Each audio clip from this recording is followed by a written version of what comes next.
Nouvelle semaine, nouvelle édition, chers téléspectateurs, bonsoir et bienvenue dans ce journal en cette soirée du lundi 20 mars 2023. Tout de suite, dans les détails des informations de ce jour, parmi les projets pour lesquels les financements de l'OIF continueront, figure le projet de délivrance d'actes d'état civil, notamment pour les enfants n'ayant pas pu jouir de leurs droits, la lutte contre la corruption, l'intégration des jeunes au métier numérique et la promotion de la langue française et de la culture française, selon l'ambassadeur de l'OIF aujourd'hui lors de la célébration de la Journée internationale de la francophonie. En outre, il existe également de nombreux autres projets qui seront menés en collaboration avec le ministère des Affaires étrangères, notamment ceux qui visent l'autonomisation des femmes. Reportage. De nombreux projets sont actuellement financés par l'OIF et sont déjà mis en œuvre, en plus de la promotion de la langue française, qui est le rôle principal de cette organisation internationale, des projets réalisés en coopération avec le ministère des Affaires étrangères. Parmi ces projets, la lutte contre la corruption, le projet de délivrance d'état civil, le projet d'initiation et d'intégration des jeunes au monde numérique.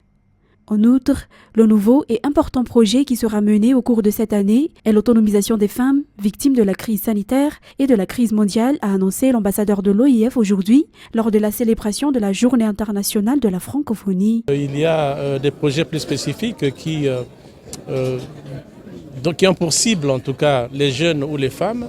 Je pense au fonds francophonie avec elle. C'est un fonds qui a été mis en place par Madame la secrétaire générale, c'est son initiative qui vient en aide aux femmes pour assurer leur autonomisation. Et singulièrement les femmes qui ont été frappées qui ont été victimes, en tout cas, des effets de la pandémie. Pour le projet d'octroi de jugement supplétif, qui était le projet majeur de l'année dernière, il se poursuivra cette année selon les informations. Ce projet, qui est actuellement dans sa deuxième phase, est le fruit d'une collaboration entre la région d'Analamangue, l'OIF et le ministère des Affaires étrangères. Ce projet entre dans le cadre des domaines d'intervention de l'OIF dans le pays membre, ainsi à faire bénéficier de leurs droits ces personnes, surtout les enfants. Les actes d'état civil, c'est très important parce que ça donne de la visibilité aux personnes. Voilà. Quelqu'un qui n'a pas son état civil ne fait difficilement partie de la communauté des citoyens. Voilà. Donc je citerai celui-là et puis surtout l'aide qui est faite aux femmes, la fameuse autonomisation des femmes. À Madagascar, c'est trop important. Elle s'adresse à un certain nombre de femmes ici et ça marche très bien. Lors de cette célébration de la Journée internationale de la francophonie, il y a eu une remise de diplôme à 150 personnels du ministère des Affaires étrangères ayant étudié la langue française. 3 ressortissants étrangers impliqués dans l'extraction illégale d'or à Marukur-Maïevetanan ont été arrêtés et font actuellement l'objet d'une enquête à la suite d'une descente menée par une délégation du ministère des Mines et des Ressources stratégiques, la Direction régionale des Mines et des Ressources stratégiques de Madang et le Bureau administratif minier de Maïevetanan en fin de semaine dernière. Les matériels et outils utilisés par ces derniers ont été saisis. Reportage. Tragagodé, tapis pour leur paillage, carburant, pelles, éplucheurs mécaniques, tels sont les matériels utilisés par ces opérateurs agissant dans l'illégalité pour extraire l'or dans la rivière Kamour, Madisouvat, commune de Marukur, district de Maïevetanan. Après un signalement reçu par le ministère des Mines et des Ressources stratégiques, des responsables auprès du ministère ainsi que la Direction régionale des Mines et des Ressources stratégiques de Madang et le BAM, ou Bureau administratif minier de Maïevetanan, y ont effectué une descente et ont surpris en flagrant délit ces ressortissants étrangers en train de faire leur travail. Des mesures ont été immédiatement prises pour arrêter cette exploitation illégale, notamment la saisie des engins et des matériels utilisés. Les responsables, quant à eux, ont été arrêtés pour enquête. Par ailleurs, un autre engin a été trouvé dans un endroit de cette commune de Madisouvat et il a également été saisi lors de cette descente. Le ministère des Mines et des Ressources stratégiques s'est fixé l'objectif d'instaurer la transparence dans la gestion des ressources minérales qui sont des richesses nationales non renouvelables, mais aussi de faire bénéficier les mineurs et les entrepreneurs, les résidents, les communautés locales des ristournes de l'exploitation des ressources minérales et c'est la raison pour laquelle le ministère continue à surveiller et réguler les opérateurs. Dans un tout autre sujet, la construction des stations de téléphérique est actuellement en cours, a déclaré le secrétaire d'État chargé des nouvelles villes et de l'habitat. Les investisseurs ont déjà approuvé toutes les étapes nécessaires à l'accomplissement de ce projet. La construction de la station d'Anous et de Souaran a déjà commencé et les travaux avancent normalement selon toujours les informations. Le secrétaire d'État chargé des nouvelles villes et de l'habitat a effectué une visite à Anous aujourd'hui pour constater de visu l'avancement des travaux. C'est Charanji Anas sur les images de Nzar Hanjiansu. Bien que le projet de construction de téléphérique n'ait pas été évoqué récemment, le gouvernement est déjà en train de le mettre en œuvre. La construction des stations a déjà commencé, notamment celle d'Anous et de Souaran, a indiqué le secrétaire d'État chargé des nouvelles villes et de l'habitat. La ligne orange reliant Anous à Kourunjan et Ambatbé sera mise en place en premier. Ces travaux respectent les conditions fixées par les bailleurs de fonds, selon toujours les explications. La réalisation de ce projet de construction de téléphérique vise la résolution des problèmes d'embouteillage. Et outre le téléphérique, le projet de train urbain est également en cours. Au mois d'août prochain, il est prévu que le téléphérique et le train urbain seront en opération, précise toujours le secrétaire d'État chargé de la nouvelle ville et de l'habitat.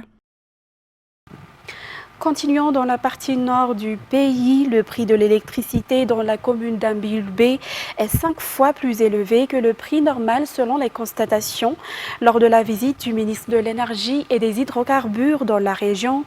L'électricité est fournie par un opérateur privé dont les activités visent à fournir de l'électricité dans les zones rurales. Il faut parvenir à baisser ce prix pour qu'il soit à la portée de tous. Ainsi, pour ce faire, une concertation avec l'autorité de régulation de l'électricité se fera à Tananarive, selon encore ce ministre. Reportage avec Sylvain. Un réseau partant du village d'Ambouimabib alimente en électricité la commune rurale de Bétiek dans le district d'Ambilbé. Une entreprise privée y a installé un groupe électrogène. Cependant, les habitants se plaignent du prix de l'électricité qui est 5 fois plus cher que la normale. Un prix que le ministère de l'Énergie et des hydrocarbures a également confirmé lors de sa visite dans la localité. Une révision sera entamée selon les explications du ministre. Le gouvernement vise l'électrification des zones rurales. Cependant, il est important que le prix soit à la portée de la population. Après consultation via des porte-à-porte et le suivi du fonctionnement du réseau électrique solaire commun à Bessic, le ministère de l'Énergie et des hydrocarbures a rencontré les représentants des habitants de la commune de Tsaravaji, district de Voyemar. Le prix de l'électricité est également très élevé. Les habitants ont demandé à bénéficier des projets gouvernementaux tels que le projet Branchement-Mour, les kits solaires ainsi que les lampes Cobra. Actualité économique pour continuer, il n'appartient pas seulement au gouvernement de développer le pays pour contribuer à la relance de l'économie de Madagascar après la crise sanitaire et les effets du changement climatique et bien d'autres. 200 opérateurs économiques vont participer à un salon économique pour pouvoir partager leurs expériences à travers des débats, l'exposition des produits, mais aussi un concours entrepreneurial durant 4 jours à Ivat. Cet événement verra la participation des entreprises privées et publiques, les petites et moyennes entreprises selon les informations. Et en ce qui concerne maintenant les actualités sportives, Madagascar pourra dorénavant participer aux compétitions internationales de pétanque suite à la levée des sanctions de la Fédération internationale. C'est la grande nouvelle qui a été annoncée aux boulistes ce week-end dans le cadre de la compétition d'ouverture de la saison 2023. Le programme sera chargé pour les boulistes malagasy cette année sur la scène nationale comme à l'international. Les détails avec Anza. Un grand soulagement pour les boulistes. Les sanctions à l'endroit de la Fédération malagasy de sport boule sont totalement levées. Cette information a été annoncée au boulodrome Pak Impidatavk lors de l'ouverture de la saison 2023 le week-end dernier. Des discussions entre la Fédération internationale et le FSBM ou Fédération de sport boule de Madagascar ont eu lieu, ce qui a abouti à cette décision qui permet aux boulistes malagasy de concourir de nouveau dans les compétitions internationales. Les Jeux des îles de l'océan Indien, le championnat du monde triplé masculin qui se déroulera au Bénin, les championnats du monde catégorie dames et juniors qui auront lieu en Thaïlande sont les compétitions internationales qui nous attendent. Et outre les rencontres internationales, le calendrier des compétitions locales sera également chargé. À cet effet, de nombreux clubs se disent prêts à organiser des tournois et en font une demande auprès de la FSPM ou Fédération de sport boule de Madagascar. Le championnat national sera également effectué pour les diverses catégories cette année. Et passons à présent aux actualités internationales en France. Routes bloquées, transports perturbés, hall d'aéroport occupé, la colère contre la réforme des retraites et le recours par le gouvernement au 49.3 ne faiblit pas lundi 20 mars en attendant la mise au vote de l'Assemblée de deux motions de censure. Reportage sur les images de France 24. Des manifestations spontanées de la capitale Paris à Loches, 6000 habitants. La tension continue de monter en France. Une 9e journée de mobilisation est d'ores et déjà prévue jeudi, tandis que la grève se durcit dans les raffineries. La CGT ayant appelé à l'arrêt de la plus grande de France, près du Havre. Dès ce lundi, des arrêts de travail des surveillants sont craints dans les lycées pour la première journée des épreuves de spécialité du bac. Les éboueurs, eux, poursuivent leur mouvement à Paris, Rennes ou Nantes et des perturbations sont de nouveau attendues dans les transports. Du côté du Palais Bourbon, les deux motions visant à renverser le gouvernement, l'une transpartisane du groupe indépendant Lyotte et l'autre de l'extrême droite, le Rassemblement national, seront mises successivement au vote dans l'après-midi. Co-signée par les députés de la NUP, la motion Lyotte a davantage de chances d'être votée par des élus de droite défavorables à la réforme des retraites que les députés de gauche tentent de rallier. Je n'ai pas de boule de cristal et donc j'interpelle les parlementaires LR pour qu'ils assument leurs responsabilités. S'ils sont contre cette réforme et qu'ils veulent donc que cette réforme ne puisse pas être promulguée, eh bien qu'ils assument de voter cette motion de censure puisque c'est l'outil qui nous permet à la fois de faire retirer ce texte de réforme pour qu'il tombe et que oui, ce gouvernement doit tomber avec. La barre de la majorité absolue de 287 voix paraît toutefois difficile à atteindre, mais ce sont bel et bien les députés LR, dits de la droite traditionnelle, qui pourraient faire pencher la balance. Ensuite, UBS a accepté de racheter Crédit Suisse pour 3 milliards de francs suisses, a annoncé dimanche le président de la Confédération helvétique. Récemment malmené en bourse, Crédit Suisse compte parmi les 30 plus importantes banques du monde d'un point de vue systématique. France 24. Un accord trouvé et une faillite évitée. UBS, la plus grande banque de Suisse, absorbe sa rivale le Crédit Suisse. Montant de la transaction, 3 milliards d'euros. Cette opération devait être conclue avant l'ouverture des marchés lundi matin pour éviter une vague de panique mondiale. Signe de l'enjeu de ce rachat, ce dossier explosif a été traité au plus haut sommet de l'État.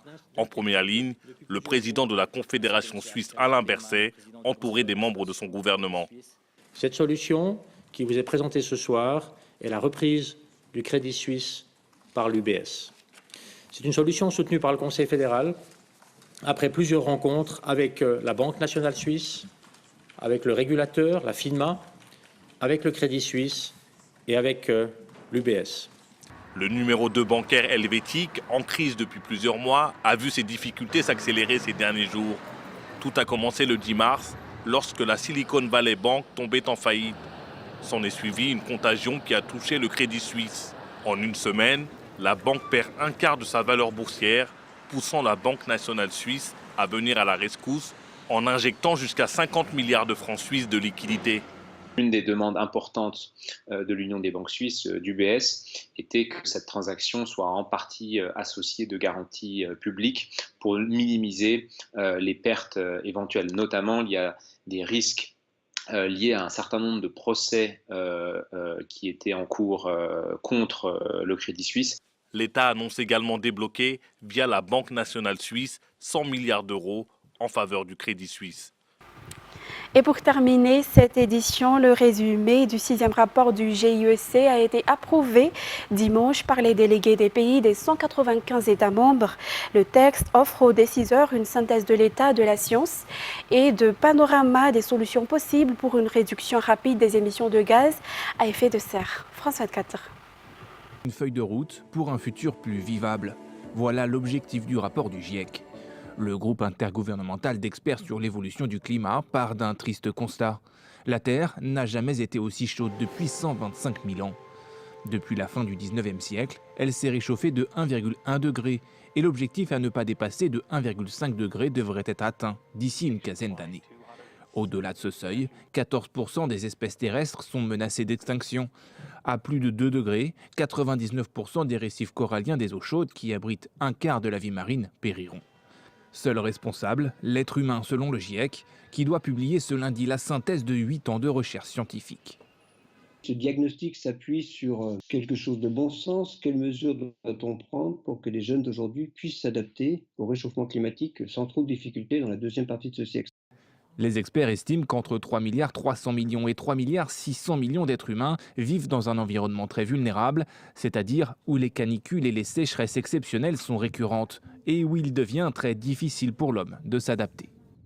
Il y a peut-être quelque chose aussi qu'on met de plus en plus en avant, ce sont vraiment les zones qui deviendraient inhabitables parce que les conditions de température et d'humidité sont telles que, en gros, on ne peut plus avoir d'activité physique dehors de façon normale. Seule bonne nouvelle en vue selon le GIEC, les alternatives aux hydrocarbures comme les énergies éoliennes et solaires sont devenues beaucoup moins chères. Et c'est avec ce reportage que nous terminons cette édition. Nous vous remercions de l'avoir suivi jusqu'à son terme et dans quelques instants, vous allez suivre la série Scandale. Excellente soirée en notre compagnie. Au revoir.